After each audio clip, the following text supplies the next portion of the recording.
अगर पानी बंद कराने के लिए गोवंडी में समाजवादी के यजीद पैदा हो गए हैं तो अल्हम्दुलिल्लाह अकबरुद्दीन ओवैसी साहब की पार्टी एमआईएम के हुसैनी शेर भी इसी गोवंडी में जने हैं। अगर कोई आपके पानी, आपके घर, आपकी राशन, आपके डॉक्यूमेंट्स की तरफ आंख उठाकर देखेगा तो हमसे भी बुरा कोई नहीं होगा। अगर किसी का घर तुड़ाने उनको 3 दिन लगता है तो इनका समाजवादी पार्टी के एमएलए साहब का घर तुड़ाने, उनके ऑफिस का जो 14 फीट के ऊपर है वो तुड़ाने में 2 दिन भी नहीं लगेगा। समाजवादी पार्टी के जितने कॉर्पोरेटर्स हैं सब 4 माले में लिफ्ट लगा कर रह रहे हैं। हम गरीब जब घर बनाते हैं तो उसको तुड़वाने की बात दोस्तों साथियों, अभी मैं गुजारिश करता हूँ अध्यक्ष सर से कि आइए अपनी बातें को रखे 2 मिनट में। मंच पर उपस्थित हर दिल अजीज नौजवान दिलों की धड़कन अकबरुद्दीन ओवैसी साहब, बलाला साहब, तमाम मेहमान, सामने बैठी हुई जनता और मेरी माँ बहनें, अस्सलाम वालेकुम वरहमतुल्लाहि वबरकातुहू। वक्त बहुत कम है, अकबर साहब को आपको सुनना है, लेकिन जो 2-3 बातें हैं, समाजवादी पार्टी के कुछ गुंडे, एक्स कॉरपोरेटर के हस्बैंड और दूसरे, उसमें खुद जनाब अबू हाशिम आज़मी साहब भी इस रेस में खड़े हो गए। वो ये कहने लग गए हैं कि अगर मुझे वोट नहीं किया या हमारे लोगों को वोट नहीं किया तो आपका घर तुड़वा दिया जाएगा। इस तरह से धमकियां दे रहे हैं ना आप लोगों को, आपके पानी का कनेक्शन काट दिया जाएगा, इस तरह की आप लोगों को धमकियां दी जा रही है। 2 मिनट में खाली मैं आपको इतना ही कहूँगा कि कोई किसी का घर नहीं तोड़ा सकता। जब भी घर टूटते हैं यहाँ पर तो आप देखोगे तो मजलिस की टीम ही नज़र आती है डिमोलिशन के नीचे।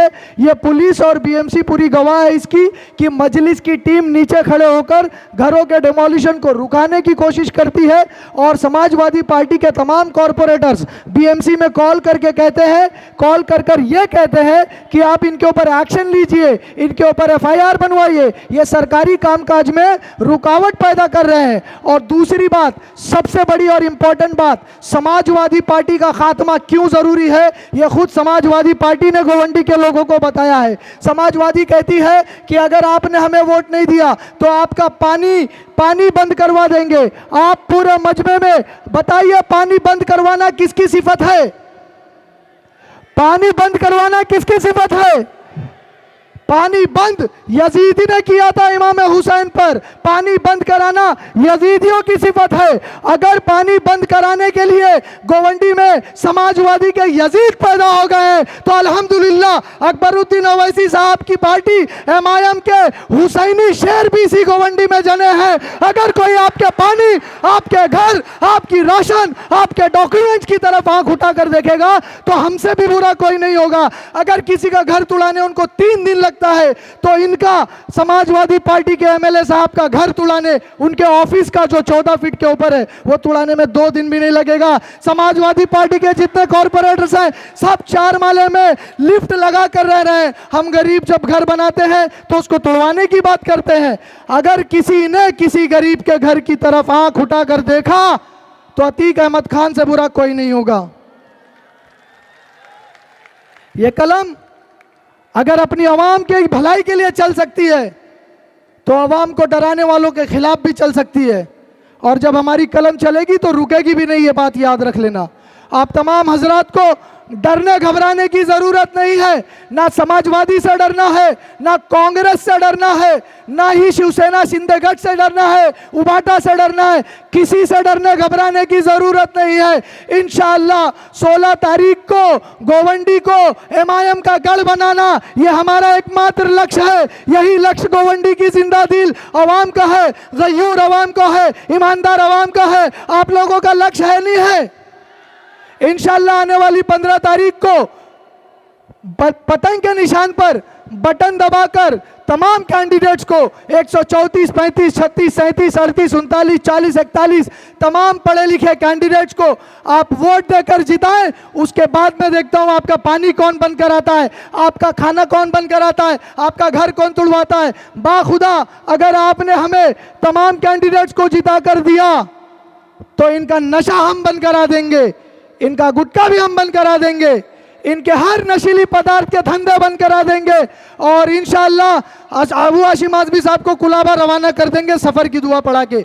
बहुत बहुत शुक्रिया, जज़ाकल्लाहु खैरा। जय मीम जय भीम। 15 तारीख को पतंग के निशान पर वोट देना है, ये याद रखें। जय हिंद, जय महाराष्ट्र, जय संविधान, नारे तकबीर। दोस्तों और साथियों, अभी हमारे दरमियान में हमारे मलकपेट के एमएलए जनाब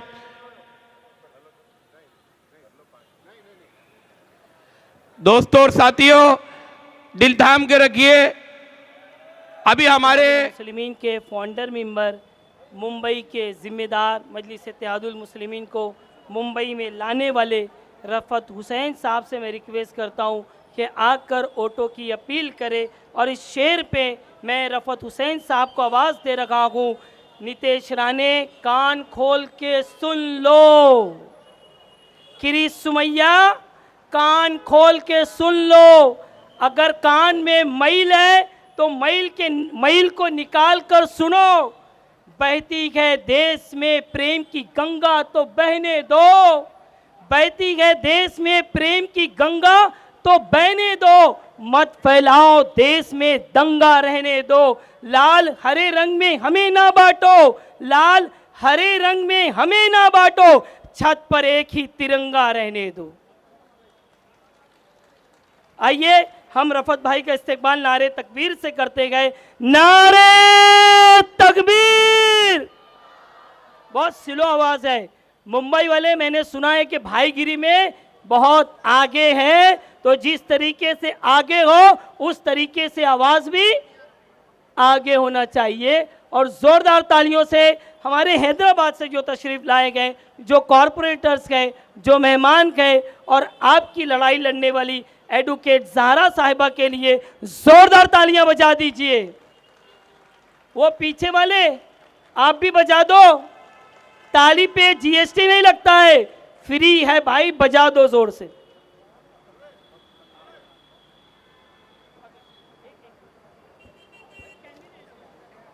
आऊज़ु बिल्लाहि मिनश शैतानिर रजीम, बिस्मिल्लाहिर रहमानिर रहीम। अस्सलामु अलैकुम व रहमतुल्लाहि व बरकातुहू। क्या बात है, कुछ आवाज़ नहीं आई। रवीश भाई इतनी मेहनत कर रहे हैं आप लोगों को जगाने की, काफ़ी देर से काफ़ी कुछ शेर सुनाए, काफ़ी कुछ नारे लगाए, लेकिन आप अभी भी तक मुझे लगता है कि सो रहे हैं। सलाम का जवाब तो दीजिए, लगना तो चाहिए कि हाँ भाई यहाँ हमारी महिलाएं और हमारे जोगेश्वरी के लोग जो हैं इस लायक कि यहाँ से जहाँ आरा आपा को जिता के भेजेंगे कि नहीं भेजेंगे। देखिए बहुत सारी बातें आपने अभी हमारे बहुत से लोगों से सुनी। मैं कुछ चंद बातें बता के यहाँ से गुजर जाऊँगा, क्योंकि मैंने पिछले 7-8 साल पहले यहाँ पर एक वाकया भी हमारे भाई ने, राजेश ने सुनाया था कि यहाँ पर उनका घर तोड़ा गया, और यहाँ पर जो नगर सेवक थे एनसीपी के, वो उनके घर पर आके बोलते हैं कि बस ये एक हथौड़ा लगाएंगे और बीएमसी वाले चले जाएंगे। लेकिन उनका पूरा घर तोड़ा गया और उनके भाई को पहले माले से नीचे फेंका गया। आपने सभी ने देखा होगा, उनका वीडियो बहुत वायरल हुआ। मैंने फेसबुक पे देखा जब उस बच्चे को रोते हुए, तो मैंने कमेंट्स बॉक्स में जाके अपना नंबर भेज दिया कि भाई अगर तुम्हें मदद चाहिए, तो मैंने मेरा नंबर उस पर डाल दिया। अगले दिन राजेश ने मुझे फ़ोन किया और मैं अल्हम्दुलिल्लाह राजेश के घर पहुंचा, और पहुंचने के बाद पूरा मैंने माहौल देखा कि इसके ऊपर नाजायज़ तरीके से बिल्डर के लोगों ने सताया, उसका घर तोड़ा, और उसके अलावा उसके ऊपर भी एफआईआर कर दी गई और उसको पुलिस स्टेशन में बैठा दिया गया। तो मैंने 300 लोगों को ले जाके पुलिस स्टेशन के अंदर, ये मेघवाड़ी पुलिस स्टेशन के अंदर सुबह 5:30 बजे तक मेहनत करी और तीनों बीएमसी ऑफिसरों के ऊपर एफआईआर कराया। ये है मजलिस का काम। अभी हमारी कोई वजूद नहीं है, हमारा कोई किरदार अभी बम्बई में नहीं है, लेकिन अगर आप लोगों ने ताकत दी तो इंशाअल्लाह ताला, जिस तरीके से जब कोई वजूद नहीं था और 5:30 बजे तक हम पुलिस स्टेशन के अंदर मेहनत करके हमने एफआईआर कराया, अगर आपने इस बात को नहीं समझा तो आगे आने वाला वक्त जो है इलेक्शन के बाद, यहाँ पर बहुत बड़े लेवल पर डेमोनेशन होने वाला है और बिल्डर अपनी मनमर्जी करेगा अगर कॉरपोरेटर आपका जीत के नहीं गया। अगर आपने एडवोकेट मेरी बच्ची को नहीं जिताया जहां आरापा को, तो आने वाला जो वक्त है, जैसे आपने देखा पिछला नगर सेवक आपको बेच के खा गया, पता नहीं क्या क्या उसने बिल्डर के साथ में बैठकर सपोर्ट लेकर बहुत कुछ किया। इसी तरीके से फिर वही खेल होने वाला है। इसलिए मेरी आपसे खाली एक ही विनती है कि आप हमारे यहाँ की 78 वार्ड से जो इलेक्शन लड़ रहे हैं, एडवोकेट जहाँ आप आ रहा, इनको आपको जिताना है कि नहीं जिताना है? जरा हाथ, दोनों हाथ ऊपर करके अपनी बस्ती को, अपने को बचाना है। चलिए, अल्लाह हाफिज।